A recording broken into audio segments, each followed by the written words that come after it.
ahead and continue with our media availability this weekend at Darlington Raceway. We are now joined by Jeff Gordon, driver of the number 24 3M Chevrolet, and Darlington Raceway President Chip Weil. Chip, I believe you have a brief presentation for Jeff, and then we'll go right into questions from our media. Yeah. Thank you guys for coming. Certainly, this is a guy that we talk about each and every week, being his last Bojangles Southern 500. He's also the active winningest driver here at Darlington, winning 7 times. That's pretty incredible, man. And it's funny, Cale Yarbrough was telling me a story that he's only won 5, and when he came to talk to you, he said that, when you surpassed him, he said, but you didn't do it like I did it with the old walls. I said, the man can get it done. So. Well, nobody got it done like Cale, so I wasn't going to argue with it. Yeah, I wouldn't argue with the man either. But, Jeff, you've done so much for this racetrack. You've done so much for our sport. Certainly a future Hall of Famer, and our local community is such a big supporter. You came last year and were part of our media day, and you saw how much our local folks love you and love what you've done for our sport. And this weekend we're celebrating the history of sport, and you certainly are a huge part of that here at Darlington. So we wanted to give you a little token of appreciation, and also, I don't know if you noticed, but on the front stretch we did a big 24 in your old Rainbow Warriors colors, and felt like that was appropriate, knowing it's the throwback weekend. Yeah, that's fantastic. I've been so impressed with what we've seen so far this weekend. You guys deserve a lot of credit. I think everybody has really gotten behind it, probably more so than anybody could have ever even anticipated or imagined. So that's very exciting, for this race and the history of NASCAR, especially here at Darlington. I'm a little bummed we don't have a throwback paint scheme. We need a little bit more time and coordination to be able to pull it off. And we kind of got to do our rainbow paint scheme at Bristol, but it would have been pretty cool to have had it here. But hats off. It's very cool seeing all those cars and uniforms and different things out there. It's been a really fun industry project for sure. So it's only going to get better if you do it again next year, by the way. We're doing it again.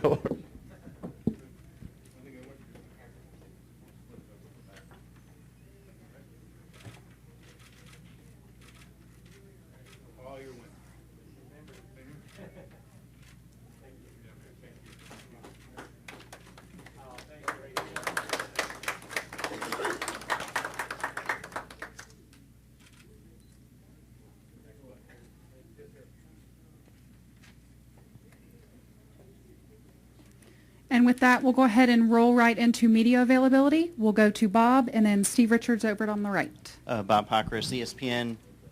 While mathematically it looks like you should make the chase, how big a deal would it be if you actually clinched a spot this weekend and have no worries going into Richmond? Yeah, that'd be huge. We definitely feel pressure, and it's a little bit stressful right now, being on the bubble. I felt like we were in a pretty comfortable position about a month ago, and we've just had some misfortunes. I feel like we've performed well enough to securely be in by points, and I can't say we've performed well enough to be real confident coming in here that we're going to be one of the cars to beat. But I will follow that up also with the amount of hard work that Alan and the team.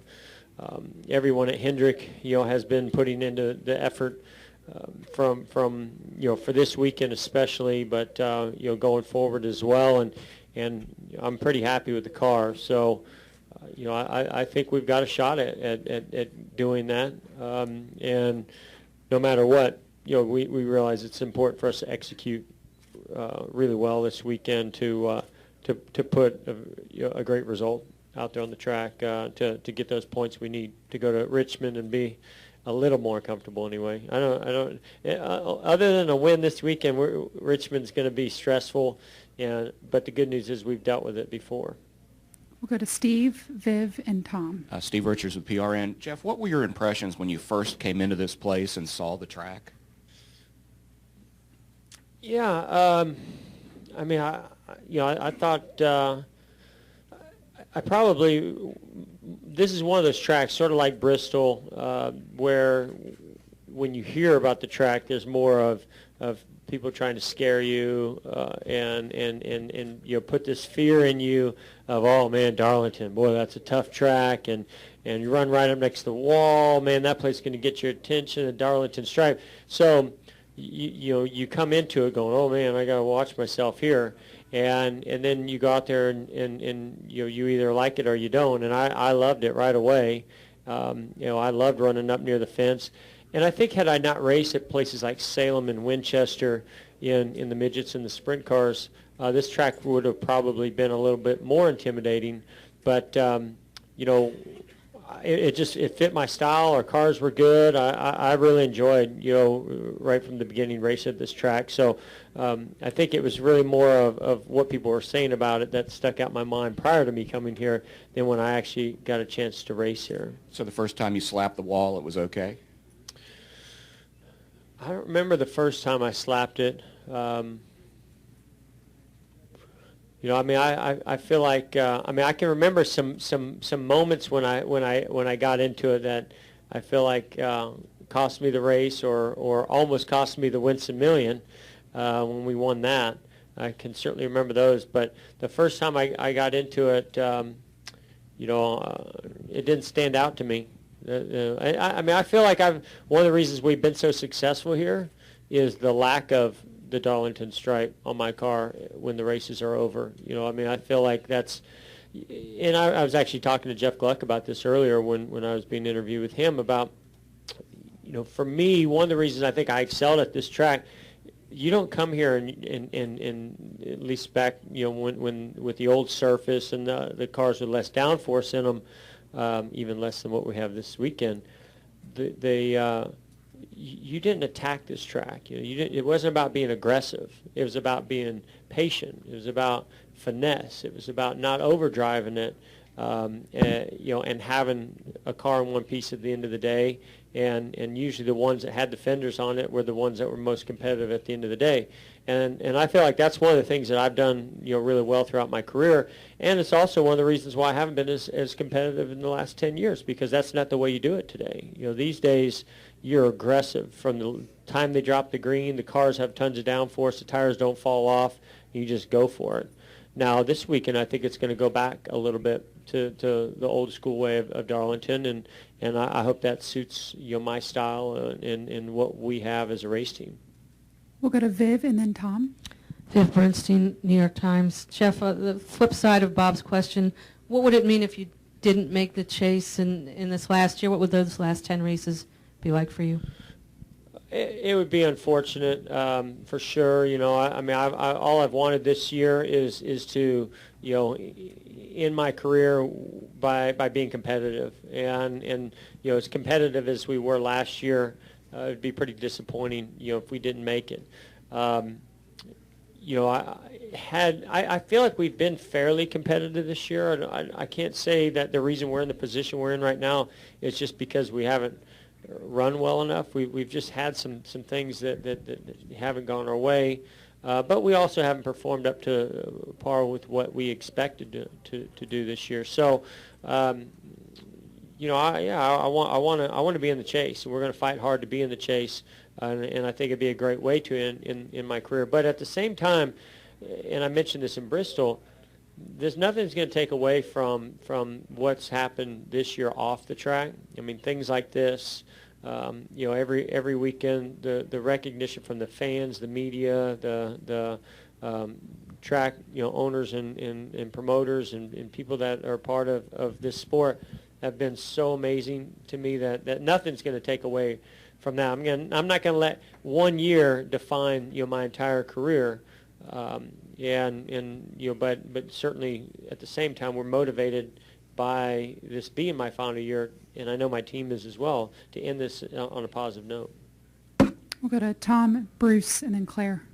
Hi, Jeff. Tom Jansen, FoxSports.com. You made no bones about the fact that you didn't like the package that they've raced for most of this year. What do you think of the one we got this weekend, and is it going to suit your style more? It's much better. There's no doubt about it. It's much better. I still can't help but reminisce about my earlier years here with a more abrasive track and a tire that just had tremendous grip for about 1.5 laps, and then tremendous fall off. We still don't have that. This tire is pretty hard, in comparison to that. and I don't think you're going to really worry about wearing tires out this weekend. But there is some fall off, and there's no doubt the grip is down. So trying to find the balance on the car seems to be pretty tricky. Cars are freer in, tighter in the middle, and free laid off, which is kind of what we fought at Kentucky. But I liked it there, and so far I'm enjoying it here. Bruce Martin, Speed Sport Magazine. Jeff, you talked about aggressiveness. How fine a line is there between aggressiveness and bravery and making a move to some drivers that may make a move that wasn't so smart? I've seen a lot of those here, especially, and they all can happen in turn one. I mean, turn one is there's not enough room really for two cars to go through there side by side. Yet we line up on restarts and original starts side by side. So, track positions become so important. And that's the other thing is there was a time where you didn't worry about track position. If somebody wanted to go fast and push the limits of the car and the tires, you were happy to see them do that. You're like, man, yeah, go do that, because I'm going to be passing you in about 15 laps or less. And that's just not the case today. So it creates more aggressiveness, more bravery, more bold moves that, I'm actually surprised doesn't cause more accidents than it does. And that again, that's a product of how the cars are sticking to the racetrack these days, and the quality of the drivers. So, I don't know. With this package, I think you might see a little bit more of that. I think the cars are going to be edgy, especially on those restarts, and should make for a great race weekend. Claire B. Lang, Sirius XM NASCAR Radio. You were talking about your driving style, and that may be the reason why things have changed. You said aggressiveness-wise and the way you drive the track. But I don't think anyone could have imagined you wouldn't have won here already this season. So I heard some people debating this week that all of the hoopla over your last season is what's made it very difficult for you to win. That's just piled on, even though you said till next year and you love it. But you were going to wait for a lot of that till next year. Has that affected anything? Would it be fair to say, as you talk about your driving style, or all of this attention on your team has been tough? Yeah, and Claire, I appreciate your honesty, and I know you're connected to the fans in a big way with your show, and you hear a lot of those things, and I see it on Twitter too. But no, I mean, honestly, I've had so many distractions over the years. I've had far more distractions than I've had even this year, and have performed well. I feel like there have definitely been some distractions this year that maybe would have affected me, but I feel like I've addressed them. But you can't help when a wheel comes loose, or you have some kind of an issue that's out of your hands. So I feel like the times when I didn't step up and perform well enough, we didn't get the most out of that day. But I feel like I've been very focused and really, like even at Bristol. I mean, I was having a fantastic race at Bristol. I was very happy, even though we didn't qualify well. And that's been another thing. We just haven't been qualifying well this year, and we can't quite put our finger on that. But which is one thing we did very well last year. So I think when I look at certain races this year, I feel like there's been races where I've performed very well. I feel like there's been ones that I haven't performed as well as I would like. But overall, if I had to put my finger on where we've been missing, it's not because of distractions. We'll go right here behind Claire, and then we'll go to Pete and finish up with Dustin. David Scott from the Charlotte Observer. Here, Jeff. The Charlotte race is coming up soon-ish. What are some of your memories of that track, aside from the fact that it was your first Cup win there? Yeah, I mean, that's certainly the one that stands out probably the most, but Charlotte's always been special to me. I mean, the first time I ever traveled to North Carolina to pursue NASCAR and find out what it was all about, I drove by the Charlotte Motor Speedway and was in awe of it then. I'd never, other than the Indianapolis Motor Speedway, I'd never seen another track that stood out to me like that. And that was just looking at it from the outside. And then it was the first track that I drove on in a stock car beyond the Buck Baker driving school. So that Charlotte has a lot of great memories for me, and also winning there twice in 91 or 92 before I came in the Cup Series. So it's in all the pole. My first pole came there. My first win came there in the Cup Series. So yeah, very very special track. Pete, and then final question to Dustin. Pete Yakabelli, Associated Press. Jeff, the memories here at Darlington, is there one that kind of stands out when you think of Darlington for all the success that you've had here? Two that really stand out to me. Of course, the Winston Million really stands out. There was a lot of hype around that. I can remember coming down. We did a TV show that promoted that and talked about it. And I've always been hesitant to get behind hype because it's hard to live up to it. And being a part of that, you also want to take advantage of an opportunity, and we did, and then we won it. So it was very, very cool to be a part of all that and that whole experience, and then to go win it. And it was an exciting finish as well. And then the other one was, and then I don't know if this was the last time I won here, when we stayed out. Steve Letarte made a great gutsy move. We stayed out, had clean air, we had overheating issues, and we won the race, pulled in victory lane, and the radiator exploded. That'll definitely stand out for you. And my family, my mom, my stepdad, my sister were here, which my sister I don't think has ever been at a race that I've won. Of all these years, she's never been there, and she was here. And they knew that they thought the engine was going to blow up. They heard the overheating, and they left to beat the traffic. You can imagine my stepdad got in a lot of trouble that day as they were listening to it on the radio driving out of here. Dustin.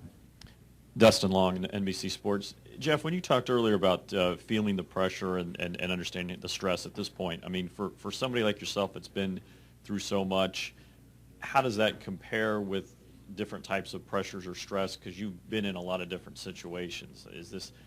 Can you give a sense of when you talk about what you mean by that? I feel like I handle stress pretty well, and it certainly helps when you've been through it a number of times, but it doesn't mean that it goes away. You know it's on the line, what you have to do, and that's where I probably just try to turn my focus and attention to, is just doing the job that I need to do, and just not trying to overthink it, not trying to do anything over and above what I'm capable of doing, just doing my job and trying to help my team do their job the best they can by being there for them, giving them good information and communication. You always have to revert back to the things that you've been successful with. And there's always stress and pressure in this sport. Certainly with the new chase format, it's added to it in a big way. We've been in a situation before where we've gone to Richmond and we had to perform, and I feel like we've done a pretty good job with that over the years. So this weekend is not that kind of pressure, but certainly we realize that we've got 2 more races to go, and that we're not in a comfortable enough position to relax. And so it makes your job a little bit more difficult, but I feel like we're a team that can handle that. Jeff, thanks for joining us, Yeah, and good luck thank you. this weekend. And thanks for the gift.